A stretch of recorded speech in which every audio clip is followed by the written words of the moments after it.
So let's talk about the app. Okay. The calendar app is included with iPhones. It's usually at the bottom. I'll show you my iPhone screen in a few minutes. You can use it by itself, or you can connect it to a calendar account that you might have.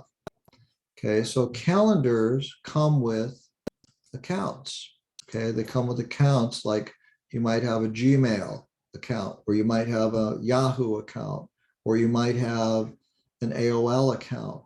And Apple gives you something free. They give you an iCloud account, but you have something called an account, and you have an app. And what you can use the app by itself, but you can also connect these two together so that your app can display and add and edit calendar events that occur in your account. Okay, so Google gives you Gmail, they give you Google Calendar, they give you other things with Google. Yahoo gives you Gmail, they give your Yahoo Mail, they give you Yahoo Calendar. Apple gives you a calendar, and they give you iCloud Mail. So the account usually includes mail and a calendar, and usually contacts as well. So, but we're going to focus on calendar. So your calendar app can display and work with all of your calendars if you connect them. It's like if you got a toaster and it's not plugged into the wall, and you put bread in it and you push the button down, it's not going to toast, is it? Right? It's really, like that. So if you have a calendar with your email account and you don't connect it to the calendar app on your phone, it's like having a toaster that's not plugged in. The toaster just can't do anything, right? You can't do anything with a toast until you actually plug it in and make it work. So you're actually plugging in accounts to make these things work, okay? So the app is the software that runs on the phone. The account is what you use the calendar with your email, okay? And so those are the two things you use. So you can connect them all together. You can have more than one account active in your calendar. So if you have Gmail and iCloud and Hotmail or whatever, you can have a lot of different accounts that will display all of the events in your calendar. Your calendar is kind of like the kitchen sink. It holds all the dishes that you want to put into it, pots, pans, dishes, knives, forks. It'll hold it. So the calendar will work with anything, the calendar app. We just have to connect them is all. That makes sense to people? Because I've been really trying to figure out a good way to explain it. So if it's kind of like if you don't connect them, your app's not going to know anything about what you do with that account. Okay. Now, Apple's calendar comes with iPhones and iPads and Macs. You can use it with iCloud.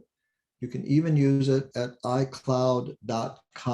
If you have a Windows PC and you want to get on your calendar, you can go to iCloud.com and you can see your calendar at iCloud.com. We'll actually look at that on my screen when we do that today.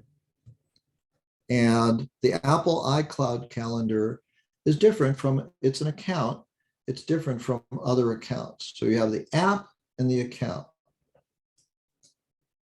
You connect your accounts through the settings function in your phone or tablet. That's how you connect your accounts to your device. So if you want your calendar app to work with, say, your Google Calendar, you just connect it up with the settings, and then your Google Calendar will display on your Apple Calendar app.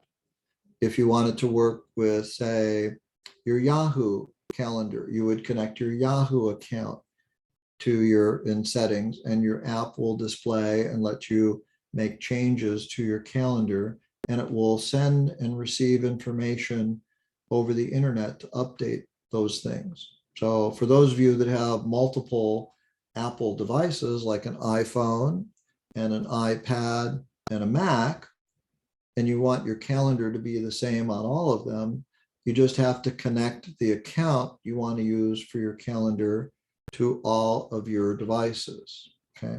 So if you had, say, Gmail and Google Calendar, and you wanted to use that calendar on your iPhone and your iPad and your Mac, you would just set it up in settings on all three devices. That would be all you need to do. And then it's going to go to the internet and back and forth between all of your devices. And there are some standard things that occur with the calendar too. Some things that are built in that gives the calendar app some really useful features. Okay. Any questions so far? I have a question.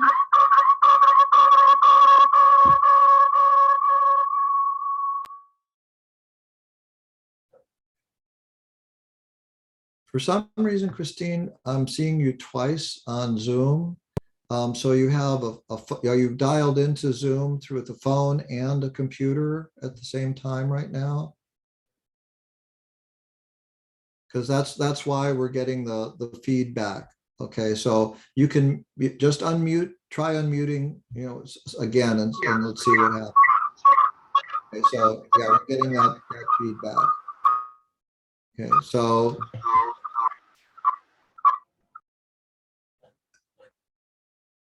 okay, Kevin, can you help us out with Christine and why she can't figure out how to unlock? Yes, exactly. Actually, Christian, you have to rejoin the class. So actually, yours is making problem. Just rejoin the class, please. Okay, because otherwise, unfortunately, Christine, when you talk, it's picking up your Yes. sound from your microphones, and it's giving us feedback in the session here. So I'm not sure why you are It's actually making strange logged in. voices. It's It might what? be. It might mean there's some internet issue, but if she, Kristen, rejoin the meeting, so the problem will be resolved. Okay. Alright. If you rejoin the class, we will be able, because unfortunately we can't hear you because we're getting feedback every time you turn on your microphone to speak. So I hear myself. It's going to be difficult. So you can put a question in chat if you want to, and we can answer it that way. But unfortunately, it's not going to be possible to talk with you because you're in the class twice with two devices. We're picking up feedback on the phone.